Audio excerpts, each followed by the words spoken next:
Andrew Tate is a con artist. He's a f***ing pimp. He is the definition of trash. What? You're a f***ing hypocrite. Because through his fight purses, he has scammed millions. Don't you dare lecture me, little man. Yo, Sean Strickland goes after the Tate brothers and the Tate brothers respond. Check this out. Take somebody like Andrew Tate. You fuck with Tate? Well, that's what I wanted to ask you. You don't like, so but you seem to share a lot of similar values with him. We share a lot of values, but Andrew Tate, here's the thing about Andrew Tate, man, is, and as young men, I can see why you guys look up to him, because you are moralist men. Yo. You have no values. You have no positive male role models. So you latch onto a piece of shit like Tate. Just getting abused on their own podcast. Who has money, who has women. You say, no, I want to be like Tate. All my problems in the world, they're because women are fucking me. They're because this is fucking me. No, that's not it. So Andrew Tate is a con artist. You ever watch an interview where he goes on in detail about how he pretended to be a cam girl and used to rob people's savings? I was probably on ours. Yeah, I think that might have been on Maybe. yours. Yeah, Awkward. he was fucking saying that he guys. had the girls do the webcams, and then he was taking 100% of the earnings. and no. He also said, 100%? Or he also said that he would go on there and pretend. he'd go on there and pretend to be the girl. Yeah, pretend to be a girl and have them sin. So this guy who is a utter con artist, and he shows no remorse. Yeah.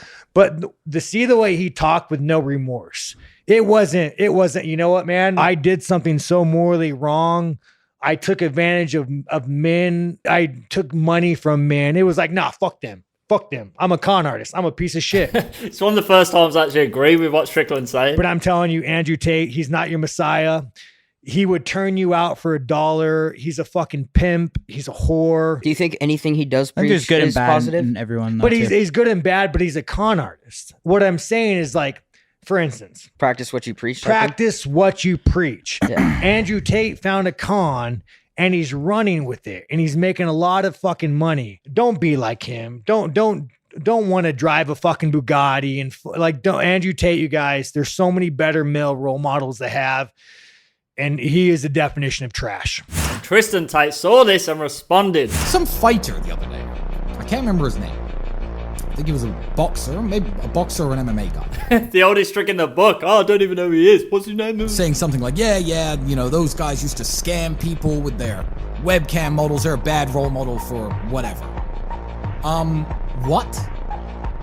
One, you're a fucking hypocrite. Let me explain why that guy's a hypocrite. When you run any type of entertainment business, whether it be a Twitch streaming agency, a Rumble streaming agency, a Kick streaming agency, a webcam streaming agency, or whether you're a boxer or a fighter, you are leaving the door open for some people to completely abuse vices in your name, and you have nothing that you can do about it. When you run a webcam studio, there are people who will visit the girls and talk to them in a very healthy way, spend $50 on a weekend, and exit. And then you get addicts who are uncontrollable, who will throw all their money at webcam models until they're destitute.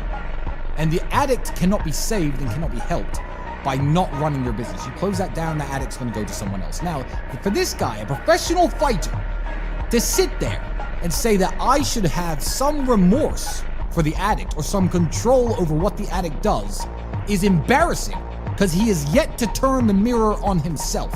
He is an entertainer. He is fighting in the ring. He is providing entertainment for these millions of people around the world watching him. You think people don't bet, my G? You think people don't bet healthy amounts of money on your fights and hope that you win, and when you win, profit from it? Yeah, that's cool. Because the betting and the fight purses are linked. The fact that there's so much gambling involved and the fact that people bet is why you get paid in the fucking first place. Yeah, but that's a third party. In this situation, you're the bookie. And let me tell you something. The big money in the betting and the big money in the gambling doesn't come from the guys who watch your fights and use this gambling service in a healthy way. No, it comes from the addicts, the degenerates, the people who cannot be helped. Every time you fight, somebody has lost everything he had. And for me to sit there, having done what I've done and having lived the life I lived, and say this fighter should feel remorse. This fighter is a bad example to men, because through his fight purses, he has scammed millions out of degenerate gamblers who cannot help themselves, would be false. You, sir, I have nothing but respect for. Good for you. You're a fighter. But you don't understand that you have opened the door for degenerates to lose every penny they have every time you put on those gloves, every time you lace up. And for you to lace up and say, you know what? If you want to be a critic of me, you want to be a critic of my brother? Okay, cool. Good. Then you do this, my friend. You say, I will fight for money at a much reduced fee as long as nobody in the world can gamble on my fights. That way I've protected everybody. And I'm completely responsible, and I did not, no betting website scammed some gambler out of his cash. This is what the problem is with smart people, because they can actually make an argument that sounds convincing even if it's not true. Don't, when you're in the entertainment business that bankrupts families and people because of their lack of self-discipline, don't you dare lecture me, little man, about what I've done in my past, because the addicts cannot be helped. I'll tell you what I do. You would lose all your fight contracts and all your sponsorships if you said something like, no one bet, no one gamble on fights. No, everyone stop it. You got into the octagon. Thanks for watching me.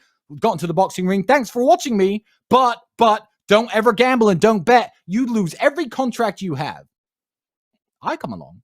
Even when I was running my webcam studio years ago, I would do podcasts about the ins and outs of it and advise young men never to partake in these activities. So yeah, how do I conflate being anti-pornography and having run an adult entertainment business in my past?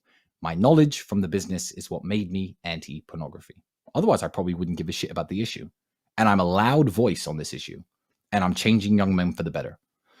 So don't lecture me. But what I want to know is who would win in a fight, Sean Strickland or Andrew or Tristan Tate? Comment below who you think would win. And remember to swipe up and hit follow so you don't miss a thing. Peace!